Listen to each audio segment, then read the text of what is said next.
What an Chat, interesting time in Kansas City. chat. Let them know, Razor. Oh, brother. Brother. Chat, we need y'all to unwelcome your thoughts off the hip. Honestly. Hold on, wait.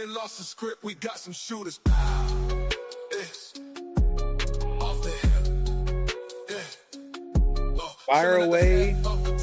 Do not hold back. Will be the vibe of tonight's episode.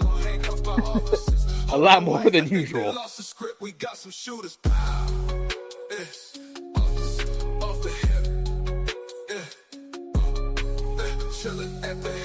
Yeah, chat, we need the real, the raw, and the authentic.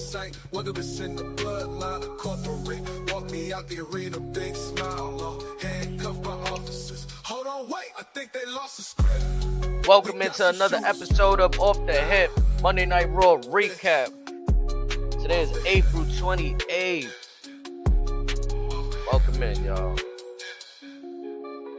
We gonna have the music playing a little bit in the background. 4 months down already. Where'd the time go? Man, talk about time. I told you just before we got on the air, it doesn't feel like we just passed WrestleMania to me. It doesn't feel like we're a week out from another PLE. I feel like I'm in a frozen point in time. It's so weird to say and fit, but that's what I feel. I'm in a frozen point. This must be what some of the old In Your Houses felt like back in the day. Just put together shit. Now, I always say, I've been saying it for the past few weeks that, in my opinion, they do a great job curating the main story. The main story is, this is what we got on the screen. This is done well. The problem is, much like what they were doing on SmackDown 4+ years ago, is all we had was one story. And now we're paying the price of, okay, why isn't everything else working? Well, we had all the eggs in the basket for this one thing because you said it was priority. You said don't worry about everything else. Well, here we are, trying to worry about shit. And it's like, you say everything's not working. I feel like they're not even giving anything a chance to work. Like, or they fucked off the things that were working. Bro, we get the New Day as champions, and I feel like, to me, in my opinion, I was looking forward to what they had going on, and now that's clouded by the prospect of this Judgment Day going after the championships again. Like, their story, whatever Finn's turn is, shouldn't have to involve them championships. And as we saw tonight, we got a different outcome from those things. Well, much of a difference, if you ask me. Yeah. Again, I was just like, so then now on the flip side of that coin, so we're going backwards with the War Raiders. Like, in the era where we was going to say there's no more rematches. Once I feel like we've been getting rematches. LA Knight says he wants his so we're going back to the rematch thing. On the humble, him and his goddamn Kaforga to the fucking back of the line. On the humble though, we're getting the rematch thing. Nah, fuck the humble at this point. How many rematches has he got? Yeah, bro. He's leading the ship in rematches right now, in my opinion. With all due respect, how many rematches has Rhea technically gone over the last 6 months alone? Oh, fans were almost up in arms with that one. Or, like, you call them rematches, you call them inclusions, whatever it is. You know what they're starting to look like? Snake Eyes, if you're listening, you may want to cover your ears for this one. They're looking like AEW Eliminator matches. I said what I said. Nah, then I'm not gonna lie, to your point, I got confused by verbiage because, like I said, they highlighted the fact JD and Finn are getting the opportunity. Once she starts with the opportunity, I don't know if my mind jumped to conclusion. I didn't hear the number one contender match. I just like kind of thought they was already going after the New Day. So maybe that's on me, but I felt like, again, it's just the carousel. What are you gonna do? Have them do the Zelina Vega watch where they got to beat New Day 3 weeks in a row? This is wild. And think about it. Both ideas sound stupid as hell. Bro, what other babyface tag team do we have on Raw? Aside from the Vikings, Correct. nobody. So it's like, Well, here's the thing. Depending on how you disassemble Judgment Day, you may have something with JD and Carlito, but let's see where that goes first, and we'll get to that. I'm gonna say this to me, Judgment Day is honestly, tween. and I can see them doing this just because. And as much as I'm in favor of this idea, I think it's a little soon. But you're gonna have the Lucha Brothers. It seemed like, you know what, Penta didn't shy away. He mentioned them as Lucha Brothers tonight. And this is I know they just got there, but this is the first time we've heard that name in WWE. And I got excited for it. Now, hopefully, they own their song. Because if you guys haven't heard that song, it is amazing. But we shall see what happens. Yeah, I'll be interested to see where things go. Like, it's a lot of things that could have been different. Tonight just felt like a little bit of going backwards, a little bit of rinse and repeat. How'd you feel tonight when you hear Sami Zayn's music first hit while Seth Rollins is cutting that promo in the ring? I mean, before we even get to that, though, I'd like to say that I did like the angle that he's coming from and saying that the future goes through him, not through anybody else, and Braun Breaker is sitting there at the gate. That's the dog at the gate. Yeah, that part I enjoy, but as far as the question hand, which is Sami, now... That part. Now, let me paint the picture for you before I go into my retort. If Seth already has the World Heavyweight Championship again and Braun's got the IC belt and he cuts this and Sami comes out, I'm a little bit more on board with it because at this point we're kind of witnessing the quote-unquote reign of terror. This, again, I'm not mad at it, but this didn't need to be right away. Well, I don't want to book myself too far ahead, and I'm pretty sure I haven't heard this theory anywhere, but I'm pretty sure I have thought about it. I feel like Braun Breaker and Paul Heyman might screw Seth Rollins out soon. I can see that because, again, this is... let me calm myself down before I start 8 seconds. We're still talking about favors. Why? That, and to your point you just made, it would have been something if Braun Breaker was IC champion. You take the belt off him. For me, it's an indicator that you want to move him up to the heavyweight belt. There's only one belt. If you and Seth on one roster, y'all can only go after one belt. Unless you're on separate brands. And also, Braun Breaker, he seems like one of those personas, especially, I don't know if you noticed that in the main event, Paul came out with him. It seeming like they have a closer...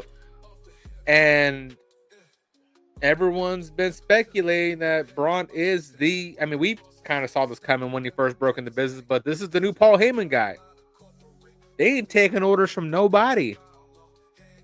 So, yeah, it's only a matter of time before this happens. But then again, it's like... Again, this is something that can easily marinate over the next few months. But then again, so could Seth and Sami. And I feel like Paul aligning with Seth was consequence due to circumstance.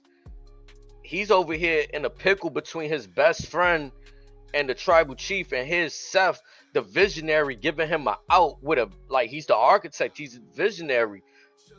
That's Seth freaking Rollins. He got the plan for the out for Paul Heyman. I think once Paul uttered the phrase, I didn't abandon my tribal chief, he chose when he shoved me, I think that immediately just killed off him and Roman, at least for the next couple of years. Or depending, maybe even for good, because if Roman may be gone in a couple of years, for all we know. And kind of almost Sami telling him too, like, you blew up whatever was left of the bloodline. Like, I felt that. I think that's kind of what was the overall feeling. But, you know, hearing it again tonight was, yeah, I can't see it coming back from this. Yeah. Yeah.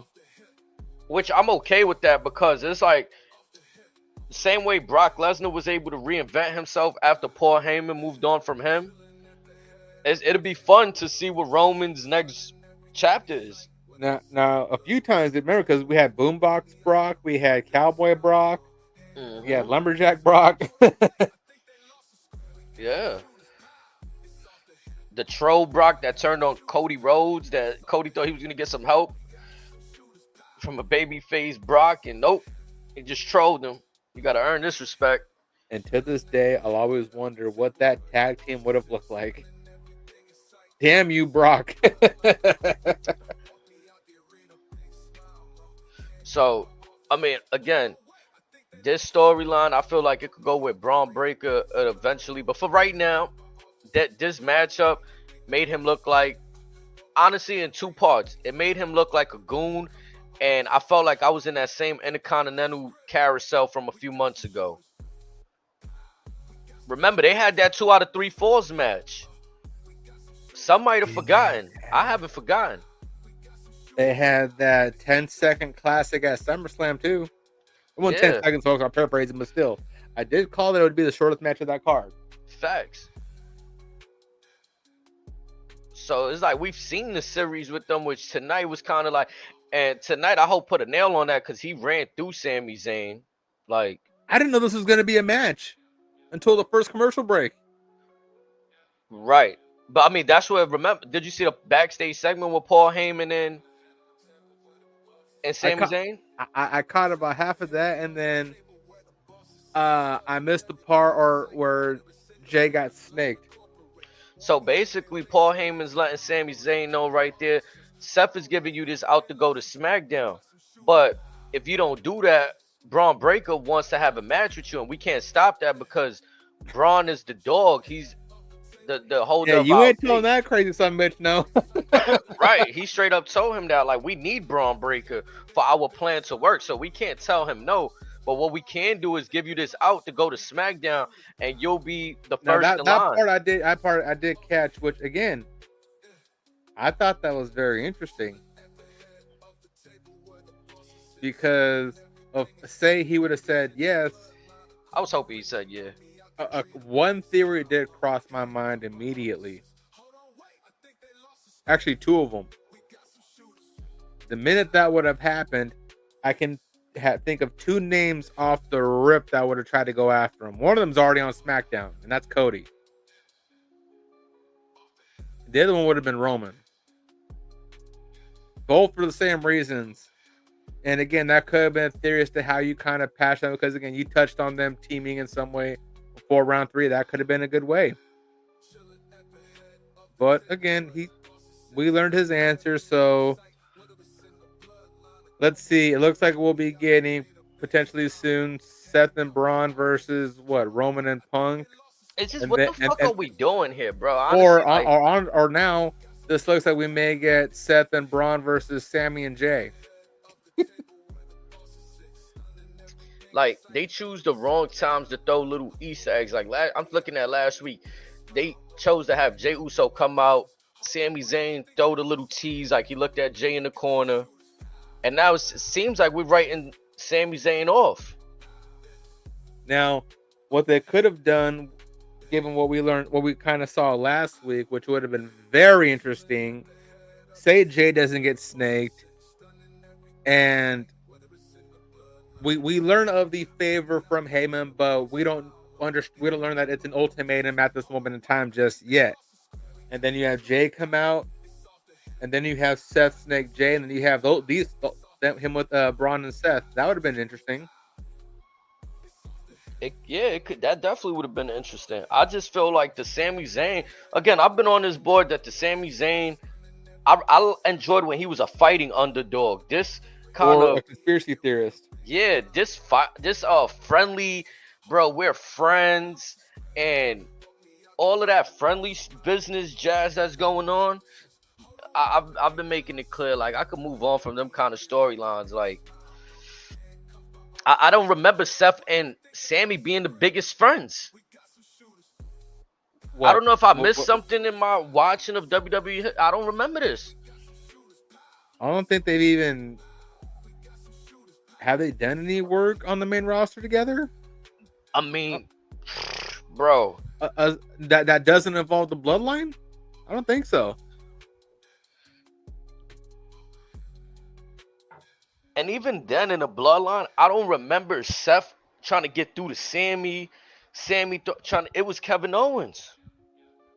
I was gonna say it was Kevin, it was Cody. Yeah, Ran- like I don't get Randy it. was on the shelf, but he could have been one of them. But yeah, I think this might be, aside from the blood stuff, maybe one of their first times working together. I could be wrong, but I can't think of them doing anything together that doesn't involve either the Shield or the Bloodline. Hell, I'm gonna be honest. Not that I want to see it, but it'll make more sense to me. I don't see even Sami Zayn nowhere near the person that helped him beat Gunther, Gable. Again, like I said, I don't need to see it right now. Gable's in the Grande Americano, but there was a little time period where like maybe a heel Gable at that time could have been revisited with Sammy. I felt like they just skipped by all of that because it wasn't the same heel Gable. We was looking at a heel Gable that just was salty and turned. This is a different version of Gable I'm looking at right now. Now imagine if we end up getting Gable versus El Grande Americano. That could be a classic. But I ain't gonna lie, when Penta told him you don't do this to the Lucha Brothers or whatever reference he said, and my mind sparked Chad Gable and Grande Americano. I'm telling you. In a tag team, bro, I started like, hold on. What kind of chicanery? How are we gonna do this one? I love it. I love it.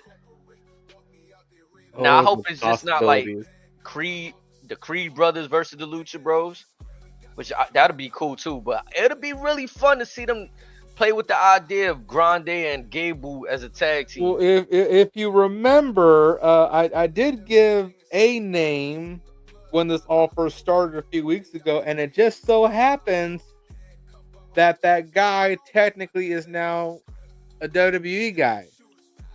Vikingo? You remember who that is? Vikingo? Yes, sir. Nah, I ain't gonna lie. Vikingo had to get in serious shape to get that definition, but it's possible. He got time, depending how long he wants us to wait out.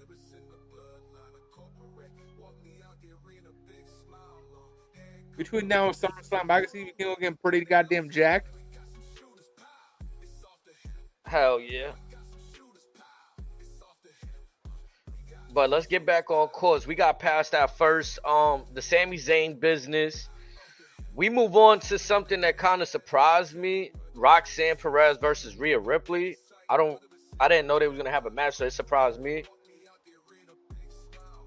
I thought it was alright. I thought it was a cool little match, but then when I seen Julia out there, I kind of seen this last week. Like, okay, they probably prepping Julia for a little. Folks saying Ripley. She's in the next batch is supposed to come up.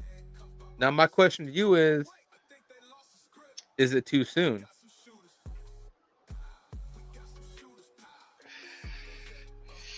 Yo, Streets was good, man. She's only been there a year. What up, Streets? Appreciate you, Brody. Raw was crazy, so you enjoyed Raw today.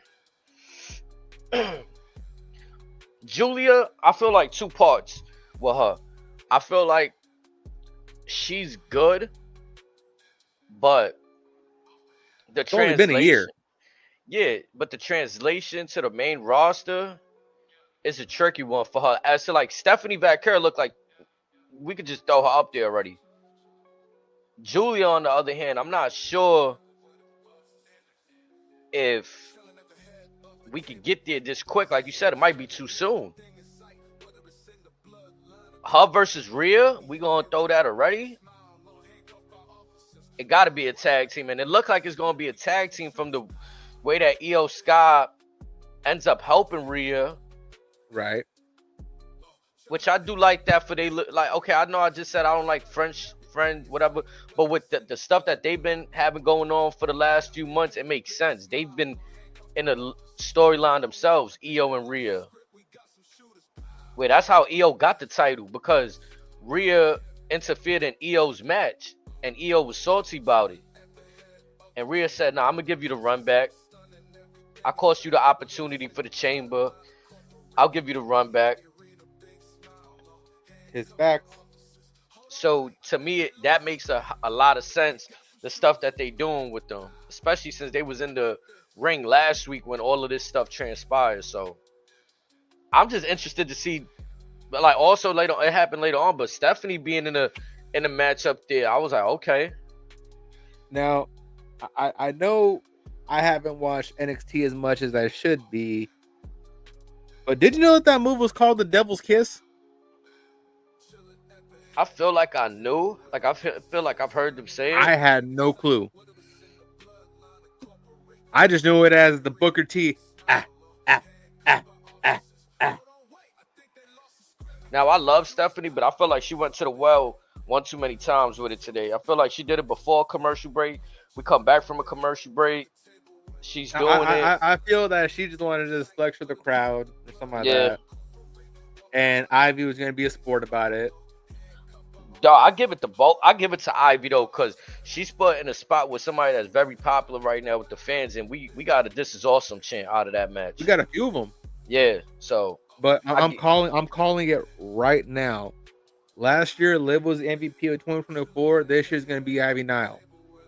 Okay, I'm calling it. She's too damn talented.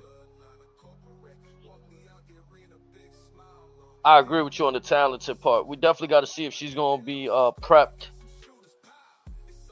Just give her a shot, whether it's heel or babyface. She'll make it work. Yeah, I ain't got no doubt. It's just a matter of time. Just like every other thing that's going on in WWE right now, it's a matter of time to see where these storylines go. Again, like I told you before, I don't feel like we're in a new era of like we usher in boom. Like Seth is kind of saying it with that Braun Breaker stuff. But I think I don't know, I can't speak for everybody. I'm looking for a little bit more outside of just Braun Breaker. Like, what else is going on Raw and on SmackDown? Like, again, we talked about just curating one story.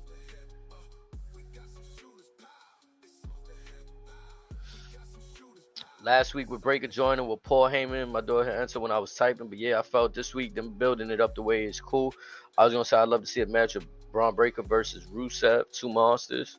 Okay, talking about Rusev, I like how he kind of justified some of our concerns with his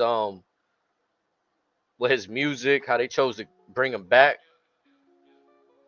He was stuck in the abyss. Yeah. He's choosing tonight fight for a flag. He was stuck in Tony Guantanamo Bay. I feel like this package for Rusev did him justice right here in terms of that presentation, that we've kind of stuck wondering like, well, why isn't he back with the old music? Why isn't so things are making sense there. I will forever say he will be incomplete without that music. That may be true.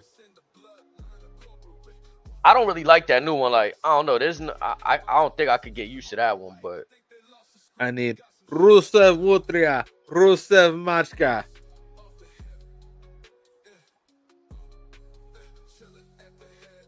Logan Paul. After that match with Rhea Ripley, we get Logan Paul bragging about beating AJ Styles. He talks about Jey Uso. Yeah, go ahead. We'll say what followed his promo. If this is purely just to plant the seeds, this might be something a couple months from now. You might have something there with him and Jay. Man, I wouldn't pull the trigger on it right now. Just let this marinate for at least a few weeks. Don't even bring it up. Just leave it alone. You might have something here. It's crazy because I'm sitting there like I feel like Logan Paul could really beat Jay. That's my next point. You're asking quite a bit out of Jay, but like I said, you let this marinate and you take very, very careful steps with this. That could be this year's sleeper match. And that's how we'll really know if Jay in his new role, can he be one of the guys? That'd be the litmus test right there. Because yes, Logan matches the new kind of block. He's been getting decent matches out of some of the big names. if Jay can match that energy, I expect him to. You may as well just have him be his champion as long as Cody was at least. That's interesting. But also, that's a matchup that I think can go south really quick, much like with the Jimmy and Jay Mania match last year. I mean, cause I'm sitting here thinking like, how many opportunities at a heavyweight championship does Logan Paul get before they actually pull the plug? Like he's been in more matches with, like he's literally only got probably like 2 hands full of matches. Like, do he even have 10 full matches? He may have 10, at least, maybe 10. So I'm thinking like, damn, that's a big spot to put him in. Let's see how many he have with KO. Did he have any singles with Randy? I don't think so. Okay, less than 10. He showed up, cut a lot of promos. He's been in the building a lot. I remember when he had the United States Championship, he's only defended it 3 times. Well, he said he's 3-1 at WrestleMania, so that's 7 right there. Yeah, he's had at least 10. He's probably had like 15 matches now. I'd say at max maybe a dozen. Because I'm not certain how many matches he's had with Kevin Owens and LA Knight in total. But again, this be a good test for both of them. But I think with how polarizing Jay is becoming, you got to be very careful about how you treat this. You don't want him to come off too strong, but you don't want him to come off soft either. It's going to take a while to find that medium with him. What's the next PLE after Backlash?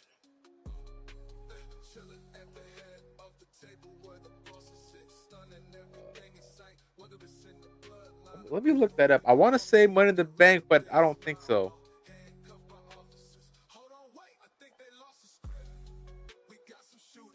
Because we're both Logan Paul's championship matches at Saudis. Roman was in Saudi. I think Cody was in Saudi. Do they book Logan and Jay for some Saudi stuff? Is that why we seeing Logan here in this spot right now? Well, shit, summer's right on the corner. Crown. No, it wasn't Crown. King of the Ring might be coming up. It is Money in the Bank. Money in the Bank is Saudi? In LA. In LA. Because after Backlash, next month or the end of May or the 24th, we have Saturday's Main Event. And then Saturday, June 7th, we have Worlds Collide and Money in the Bank. King of the Ring. You don't remember when it happened last year? What month? I think that was a summertime thing.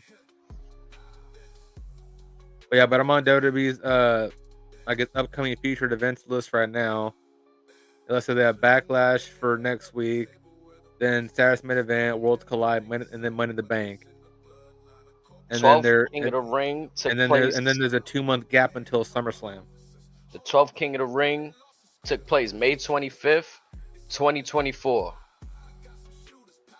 But again, that could be announced after Backlash. Who knows?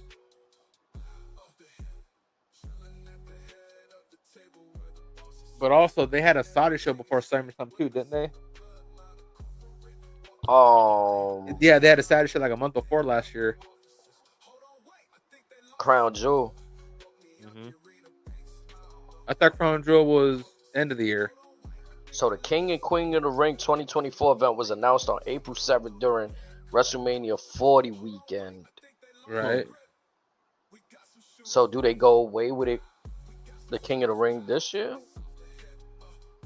Or do they replace when it's done? We'll see. Remember, Saudi wants more shows. And they'll spend the money for it.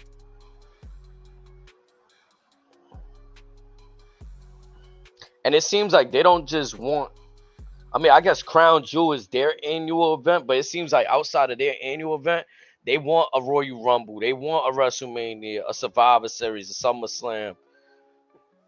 Each of What were the these, other Saudi shows called? they had the greatest Royal Rumble in one of them, if I'm not mistaken. Yeah. They just started with the King of the Ring in Saudi. And Crown Jewel's always been the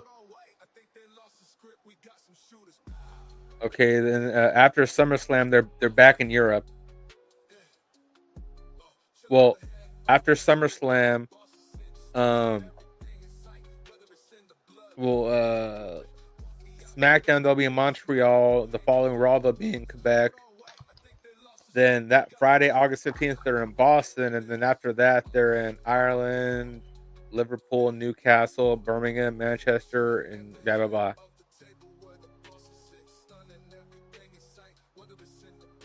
And then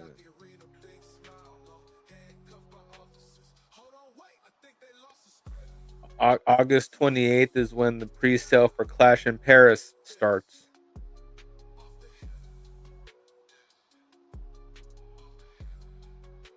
okay. I mean, the I don't know if they're gonna put on a better match, not a match, but a better card, I should say, for the PLEs, because the last string of like this last tour leading up to WrestleMania felt kind of weird. Not gonna lie. Very.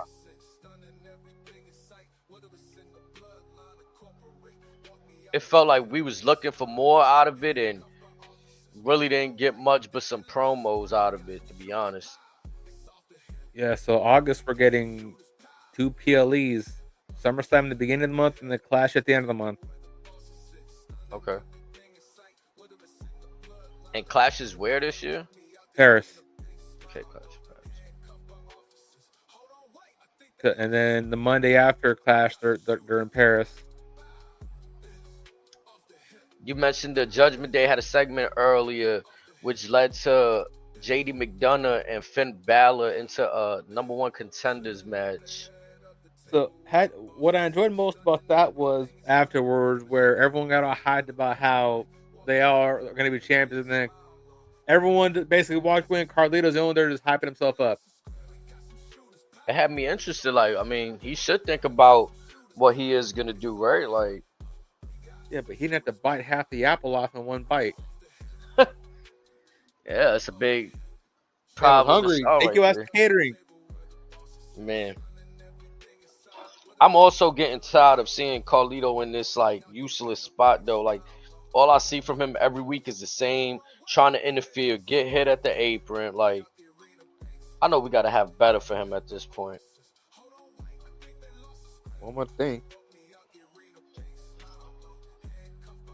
Like, I know this could have not been the idea to bring him back, and the word was that he wasn't completely ready. Like, what are we wait? What like?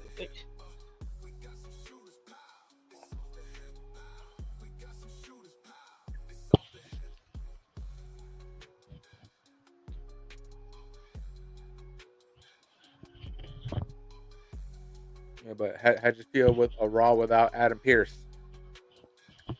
I'm glad you pointed that out because that's something I was thinking about and wanted to mention. I felt like they were playing with the idea of how Nick Aldis looked on Raw tonight.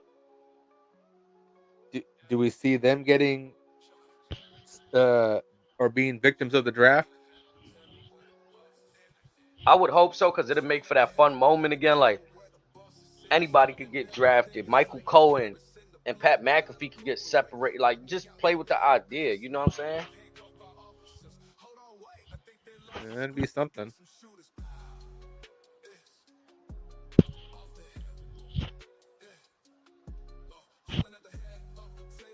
And I think like having a draft that's unpredictable. Like we spoke about it a few weeks ago. Like they kind of gave us some predictability when they said, "Oh, the world champions can't be drafted." So what's next? We know that the mid card titles are swapping.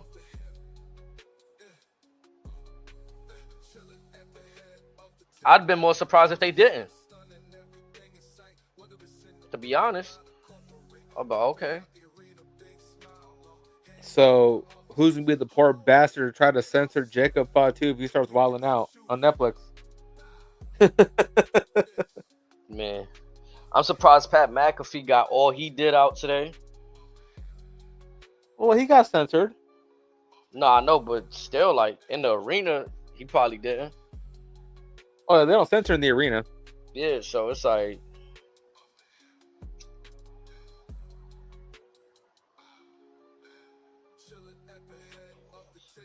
I was interested to hear that, but I want to get thoughts. I know we spoke a little bit about it. Becky Lynch's promo. Started out amazing. Vintage Becky, as Cole would have once said. She's definitely a troll. This version of her I like. Not over the top with the outfits, with the makeup. She's kind of playing into her man character, but with more of a that heelish persona she's developed over the years. Mm-hmm. She completely, I mean, completely shitted on Bailey. I don't know if they got some heat, if Becky just chose to capitalize on what Bailey had to say on Chris Van Vliet's podcast over WrestleMania weekend, but boy, I feel like Becky took a swing at Bailey, and Bailey couldn't even defend herself there. That's why I loved it. Yeah, I mean, great done. If there's no backstage heat out of that, and everybody's cool, even if not though, Lynch did what she had to do, but it kind of created that whoa, like you had people in the arena like, oh, like she went there, and so it sounded like it was very faint because I feel like some didn't understand the reference because it wasn't like a big reaction. It was like you hit a small oh. Yeah, it's one of those. If you kind of did the research before, you can kind of put one and one together. Yup, which also made me feel like, did she just throw that line in there off the hip? Did anybody know she was gonna go there? Like, you know what I'm saying? I mean, we seeing these stories of Charlotte Flair's, the veterans that's not giving the rookies. Now Bailey's no rookie, but what I'm saying is the veterans feeling comfortable enough to be stepping over other talent. Is this another situation, or is just Becky that damn good? Becky is definitely that damn good, but also, I mean, she might be the only other person that gets the Charlotte treatment. Whatever she wants to do, ain't no one telling her no unless you're Triple H or The Rock, and they ain't gonna tell her no because she gonna draw money. Right, and then Becky's defense, if I'm not mistaken, Becky's name was mentioned in that podcast, right? Bailey said, "Oh, I was here before Becky. People love Charlotte more." Like she was stating facts, but if we're gonna use this for storyline, it makes perfect sense. Like her name was Becky already heard her name being called. She's like, "Yo, this is the same Bailey." Like, but also really I think Bailey also revealed that she considered herself, I think, the weaker of the four horsewomen. Yeah. And so this is why Becky said her promo, like, you over here crying, complaining that you're not a star. Well, at WrestleMania, I got to walk down the ramp and show you what a real star look like. I'm like, damn, bro, she's trying to like air her out. Like she's trying to like, man, every punch she throws a haymaker right now. Like, what happened? Maybe she's trying to wake that dog up in Bailey. I hope. Like why are you being soft on yourself? You've always been soft on yourself. This is why we're at a higher level than you, because we speak from our chest. And again, imagine it. Say we talked about female factions. You get those three back together as heels. All three of them can talk respectfully. Like that could be something. Is it safe to say that like maybe Bailey's suffering is because she said it a little bit like she's uncertain of certain things, and could that uncertainty be just killing herself? You know what I'm saying? Like it's just defeating herself when obviously we know her, we got respect for her as fans, what she's done, and to see that she got vulnerable on the CVV podcast and then it got used against her on storyline on screen, it's like, you know what I'm saying? Now, do you think Mercedes is in her head?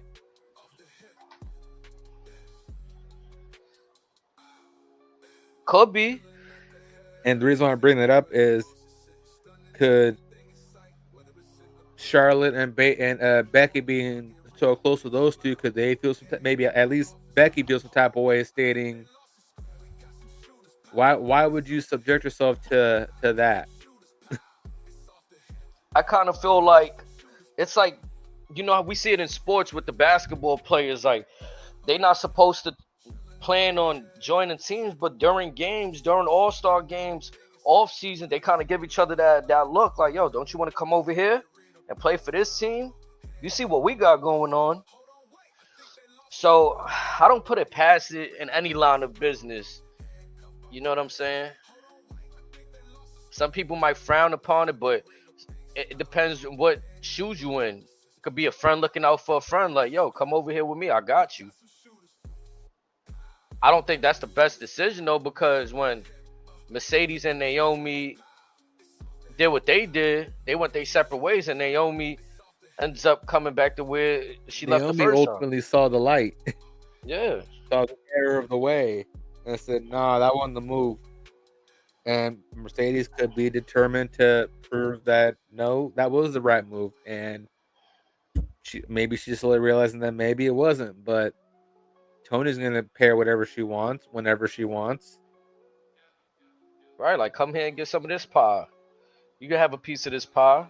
There's enough to go around. She's looking at her like, look, they'll be here sidelining you anyway. And her reply is, "Well, that money, who knows how long it's gonna last? This is basically a check for life." I thought what was more interesting was what Bailey had to say about, accepting and not questioning or standing up for herself. And that plays into what we say about people being a team player. On the surface, it looks good. It looks good that you're a team player. You're willing to do. But if you know sometimes you're willing to bet on yourself, you got to live with those consequences as well, whether you fail or succeed, because you're going to always live with that what if. Now, unless you're comfortable collect, I don't know who, I can't name somebody who was collecting a check on the roster and was just okay with it. But if you were just stagnant being on the roster and just not wanting to be better, then that's your business too. Mm-hmm. But if you want to bet on yourself, sometimes you might have to question certain things or say certain things.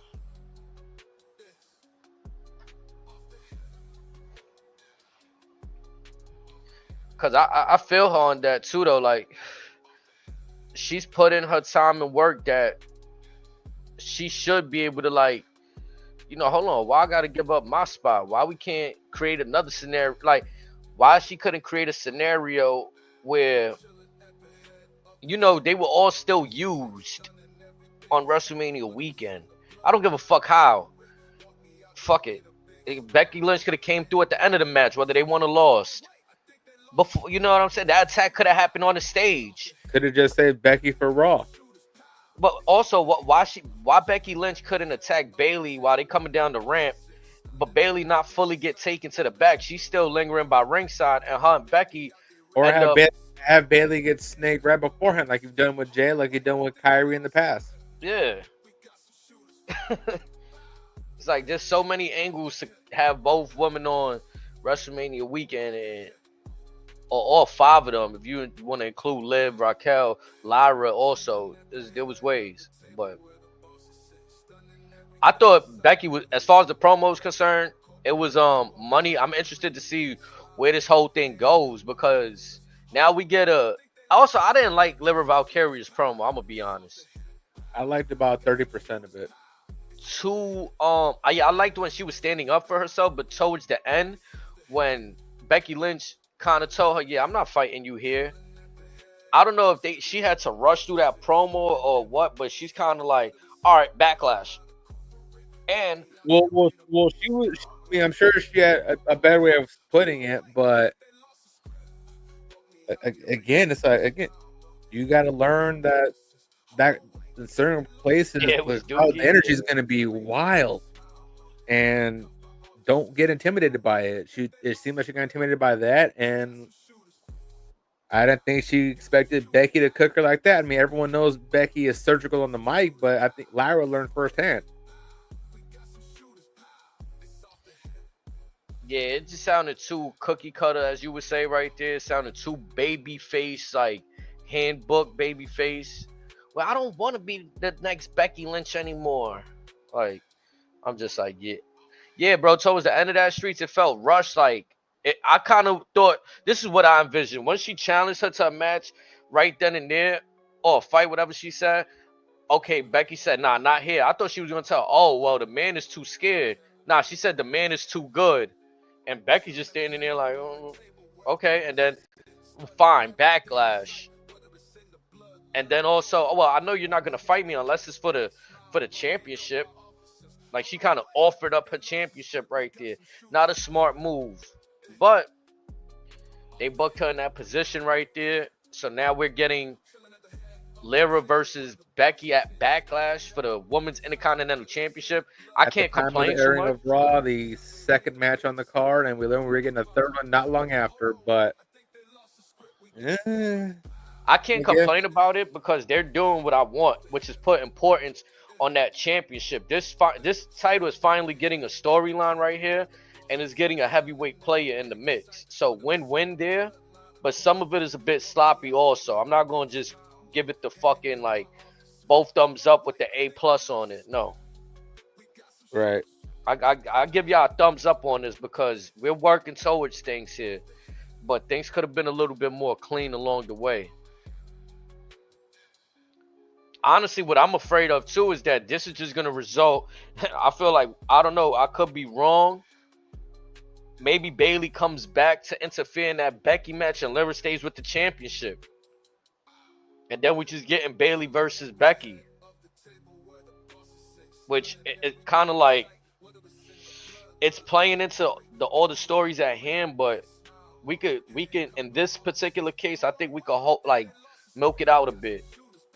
Let maybe Becky win that championship. She's the bigger name holding the championship now. Her and Bayley square for that. And whatever happens there, then you bring Lyra back in the chase. Or whatever up and coming stars in the chase to then defeat this heavy name right here. So you're cool with them possibly giving Becky her 8th women's championship? And remember now, like Bayley said on the CVV, with these new championships, none of these women are Grand Slam champions anymore. Not technically. Right? So there's something else to fight for here. We want the Women's Intercontinental Championship. We want the United States Championship under their resume to complete that Grand Slam accolade now. So I wouldn't mind it. I wouldn't mind it. Becky is like, we've seen Lyra Valkyria beat Bayley. She's beat a few people, and I mean, has it done anything spectacular for her? I think without the belt, people still gonna go woo to her entrance. Woo! Like, they still gonna do the entrance for her. I'm so surprised they're letting her still do that with Charlotte being back. Me too, but it sounds like the way the fans do it sounds like it goes. It goes. It's not a cocky woo, like, like it's almost like when Sting used to do it. You know how he threw his little spin on it? That was more like a screech. It was like, ow, right? Like, he threw it. So like the fans are throwing their own little swing on, woo, like sound like a bird. I go with it. I fuck with it. Could be like a little copyright infringement. Take that up with the fans. I don't know though. I think they're gonna put on a good match. It's just, I'd rather just see a match rather than interference. I think a lot has been, in a lot of these storylines going on in WWE, a lot has been plagued with interferences, bro. That, and then they get turned into multi-person matches, which I'm kind of sick and tired of. Yeah. Bad enough, we saw about 100 triple threats last year. And the best ones came at WrestleMania, in my opinion. As it should, but we shouldn't have that many if the best ones is going to be on fucking Mania. That does not save them. Oh, no, yeah.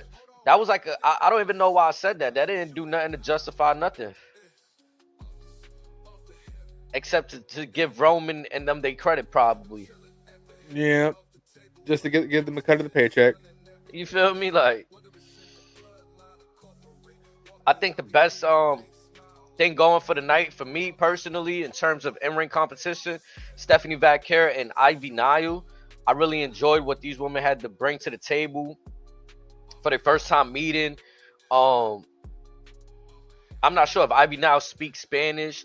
I know Stephanie Vaquer is doing way better at learning her English. So however they communicated that match, it felt like, bro, I don't know. I don't know if I'm sipping the Kool-Aid here, but I didn't see no hiccups to me. For me, except like I said, the Devil's Kiss. She played into the crowd, did it about twice tonight, which I'm not used to seeing her go to the well. You know what I'm saying?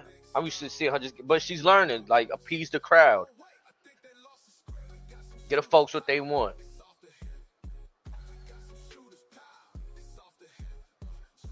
Stephanie Vaquer, she picked up the victory there. I'm surprised that with the interference we seen in the match earlier, it seems like they're gonna keep Stephanie away from the Julia stuff. But are we gonna call up Stephanie? Does she lose the belt here? Like, what's the idea behind having her come up last week and then this week as well? Or again, after a year, are we calling Julia up already? One of them got to come up. I would think so. The But one on that to top me of is that, just like, mm-hmm. say they both get called up roughly at the same time. Are we just like at what point are we putting the belt on Jada Parker or whoever's next in line? Whether it be her, Jordan Grace, or whatever.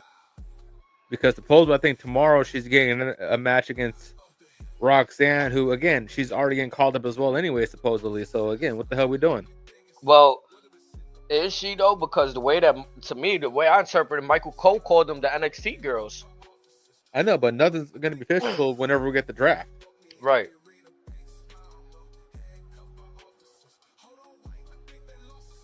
I don't know. Could this also be a way to? You've been saying that NXT needs to be looked at as the third brand, the equal like brand to Raw SmackDown. Could this be a way about introduction for the next years to come to start incorporating NXT more with the main roster? Or is this just the few weeks after WrestleMania?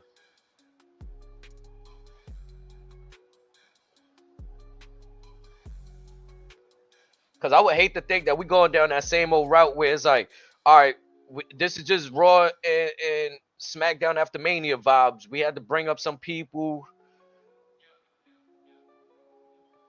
Because I like the prospect, like you said, a year from now, bringing them up. But also, this could be the chance, like you've been saying months ago, we got to put NXT on a equal playing field, an equal level as these two other Raw brands. It's the only way they're going to grow. I don't look at NXT as the development anymore when you got the performance center flat out that the NIL comes to. Now you got this LFG program. You got Evolve. You can send some of the people that's not ready for NXT. You send them to Evolve.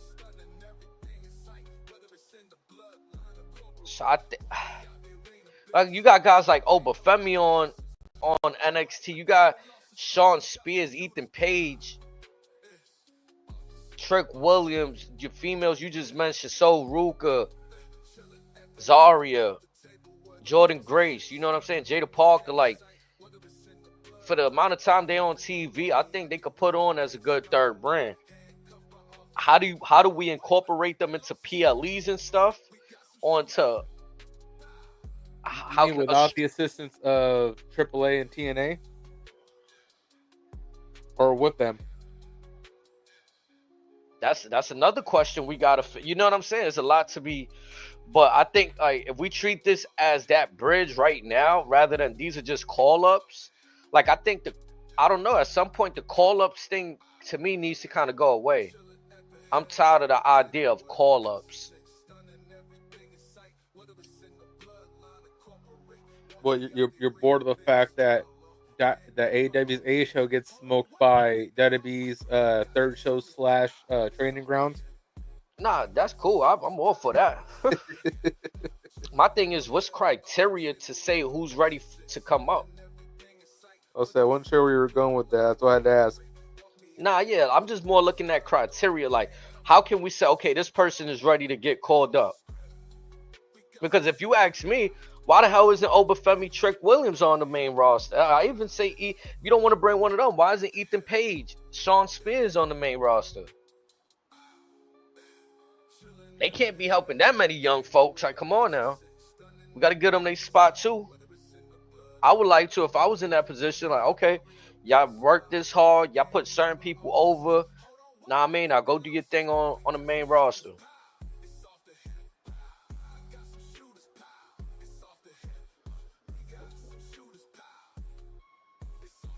Yeah, again, at times I have no clue what the hell they're doing as far as or what their mission is with everything. Speaking of not knowing what direction things are going in, we hear from Pat McAfee. Michael Cole starts telling us about the events that transpired last week, and Pat McAfee says, I think this is when I'm going to just address it. I'm going to take my time right now. Now, they could have just came back from commercial with Pat are in the ring and says, "It's stuff I got to get off my chest" or whatever. Now, this promo went a few different directions. Agreed. And I get what he was trying to get across, but you probably could have got away with about maybe 20, 30%, maybe 40% less of what you said.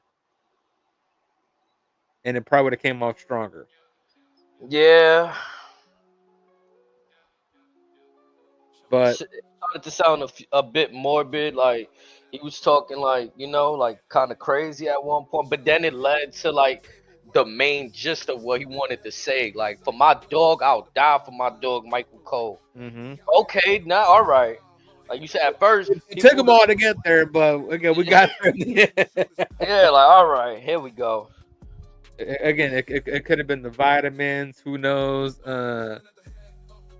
Could have been the food, the barbecue out there. Could have been a lot of things. But yeah, it just took him a minute to get there. But again, it's one of the, had he went right instead of left, he probably got there more than half the time. Yeah. My issue with this is that right off the brink, right off the cusp of Jey Uso and Gunther storyline, where we seen Jey not believe in himself, here comes the fucking commentator that had a handful of fucking matches feel like, yeah, nah, I'm not, you know what? Y'all forgot who I am in 1 week. That's what bothered me, to be honest.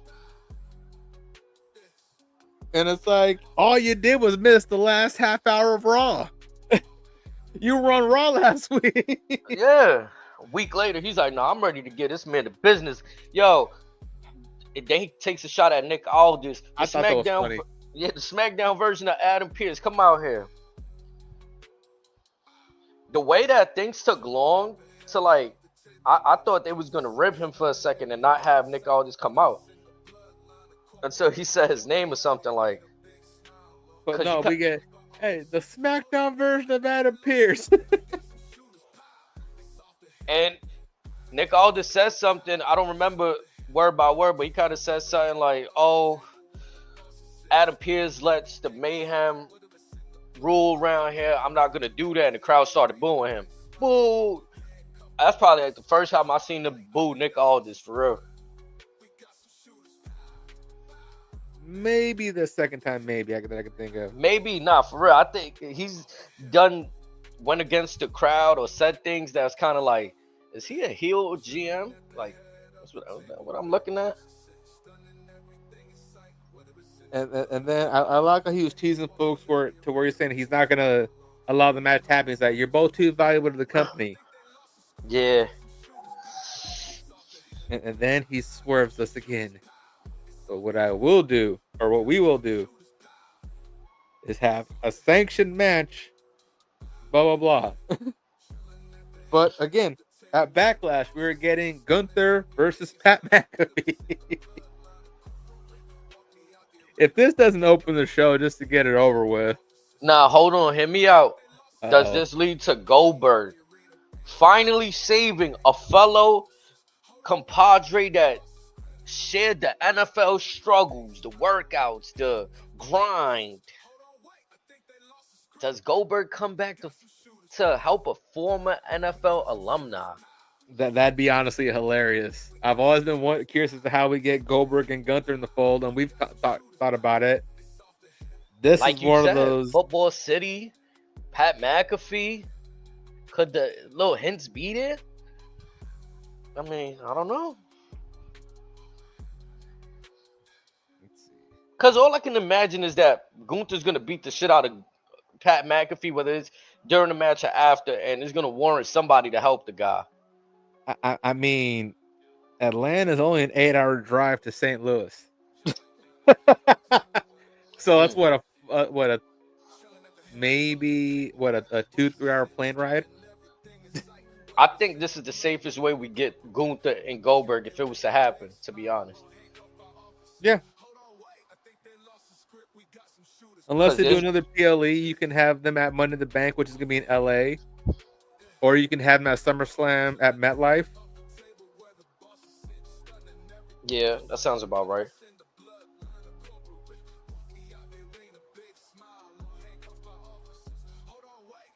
Or San Diego, that Survivor Series, end of the year type shit. Let him do all the training he need to do. Again, you got options. Because I feel like something special got to happen in that. They doing a Survivor Series in Petco? In baseball? They've been there since what? Mania, 17, 18? Right, that's when Shawn Michaels and Chris Jericho had their match. So that was what, 19 then, maybe? Nah, I think it was 17. I think he was right. Yeah. I remember that being like a dope moment in time. Like, nah, Shawn versus Jericho in a baseball. I was in the baseball arena. I'm like, nah, that's dope. But again, that it's crazy toward just might work. And again, that might be the only way you can salvage this matchup.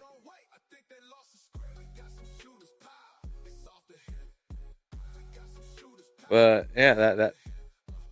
The last time I seen Pat McAfee in the ring, he was fucking kicking the ball into somebody, into Austin Theory, right? It was either him or Miz. Yeah, that was his finishing move, kicking the football. I mean, his stuff with Adam Cole NXT was pretty good, I must admit. Now, does this match lead to some kind of stipulation? Like, do we get a disqualification match? And no, we'll learn that next week. Right.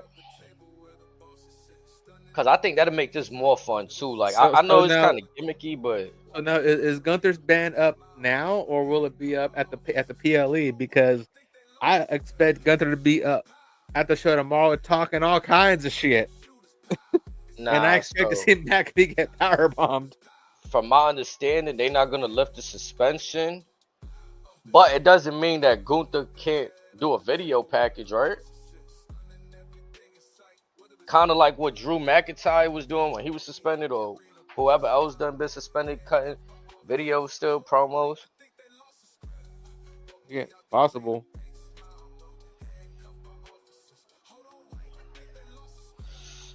We got some interesting stuff. Moving on from that, I seen Seth Rollins back in the ring. Oh, real quick with Seth and his outfit. I did some research before we went live. Apparently, that jacket's almost $14,000. Maybe dripped out. Because Complex was talking about it. I guess they know exactly who the designer is and where they're from and what that jacket's valued at. Maybe dripped out. I had no doubt that he be wearing expensive shit though, because ever since he wore those big boots, remember the big red boots that everybody was flaming him for? Like, those shits weren't even available to like public retail. Like, you had to really be on a sign up list to try to get those. I remember looking them up. Like, what he got? He got the Cliffords on, like, because they had just hit like mainstream media like the week before, or like they came out or something, or the week before Seth got them. Yep. Yeah, everybody was like, "Oh, what's these big red boots everybody wear?" Then he had them. So once he had them, even though they was only like $400, just the fact that like certain shit is hard to get and you're getting it, I'm like, yeah, nah, they got him in that loop. or even like Jay touched on, like Roman basically gets new Jays whenever he wants, basically. in the loop. Hmm.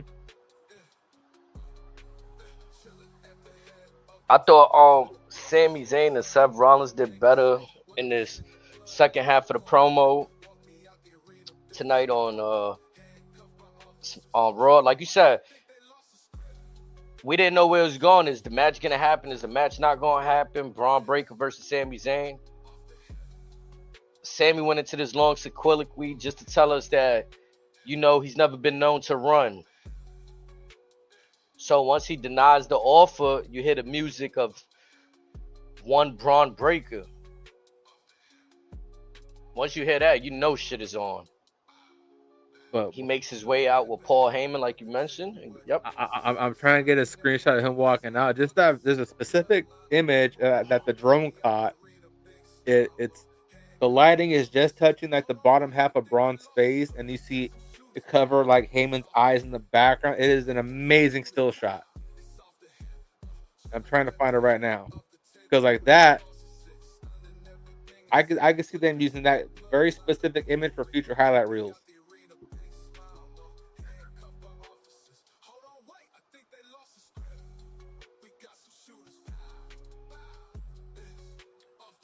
I didn't expect this match to be a straight up rundown. Like I thought they'd at least It should have been like a 10-second squash. I mean at this point, yeah, if you want to really make Braun look super, super, super duper strong, if for all that I don't even know why we got them in the That's ring. supposed to be Seth's killer right there. Yep. And especially if he's not getting, or if Sam is not getting that strong of a push, there's no reason why Braun can't break him in like 10 seconds.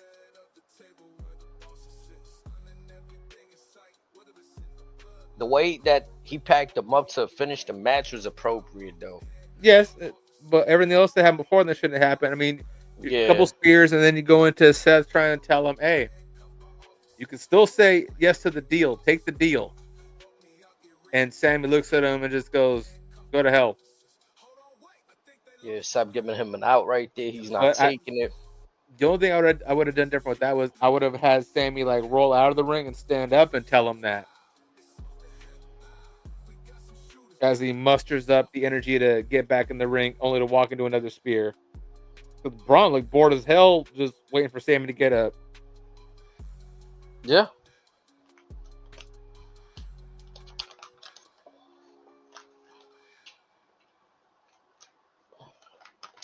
Again, I thought this match served its purpose to further cement Braun Breaker on that main event level. He's already main eventing Monday Night Raws as the Intercontinental Championship. Now you're seeing him do it alongside Paul Heyman and Seth Rollins, and it looks even crazier. Like I Now, thought. next week, how soon does Jay save Sammy? Over under 5 minutes. Jay don't got time for that now, in my opinion. I So think now he's caught up with Logan Paul. there's that. But so who gonna save Sammy then? Nobody. I think nobody. It better not be Roman, but I can see it being either him or Punk.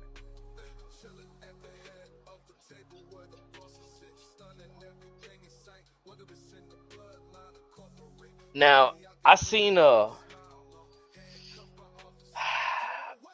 post on Twitter. I think it was yesterday, and they were booking the next Survivor Series War Games match, and they had Sami Zayn on Roman Reigns' team. Yep. You seen that? You seen that graphic? Mm-hmm. Yeah. So I mean, somebody probably knows something we don't, but Well, everyone likes to speculate, but then again, like then you have stuff like last year where we kind of called last year's match, with the exception of Punk, just about to the T before Mania.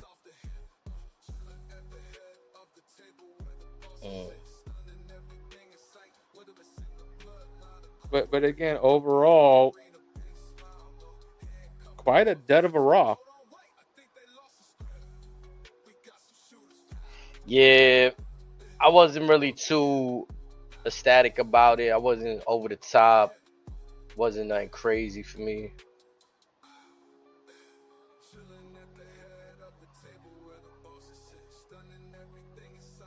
And SmackDown, we're getting, I would assume, another face-off between Cena and Randy. What else could we possibly anticipate aside from whatever stuff that's planned between Solo, Jacob, Priest, and LA Knight?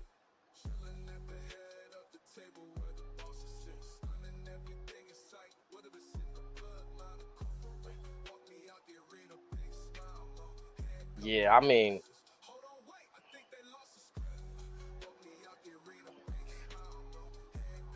again, I think this backlash, I'm gonna just look at it from I'm gonna try to get entertained standpoint. I'm not expecting anything. I'm gonna attempt to take it for what it is and hope to get entertained. Well, the bar's getting lower and lower. It is.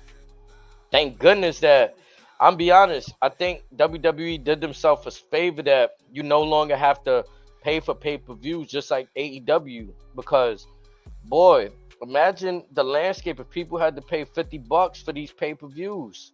60, 70, whatever amounts they are. The only way we let them get away with certain shit is because we already got the streaming service that they're using.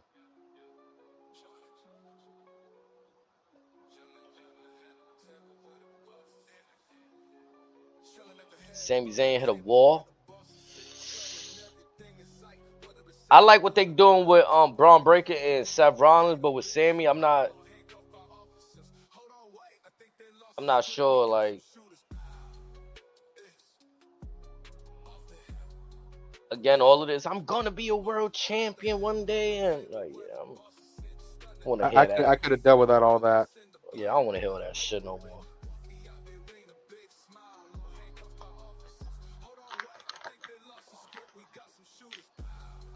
Yeah, but again, that was Monday, folks. Yep. Chat, we definitely do appreciate y'all spending y'all Monday with us, heading into Tuesday morning over here on the East Coast. Shout out to the 17 in the chat. We continue to grow stream by stream. We appreciate y'all so much.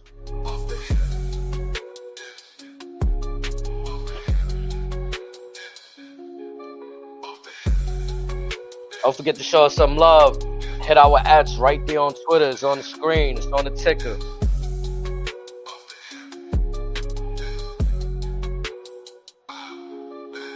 Chilling at the head of the table where the bosses sit, stunning everything in sight. Whether it's in the bloodline or corporate, walk me out the arena, big smile, handcuffed by officers. Hold on, wait, I think they lost the script. We got some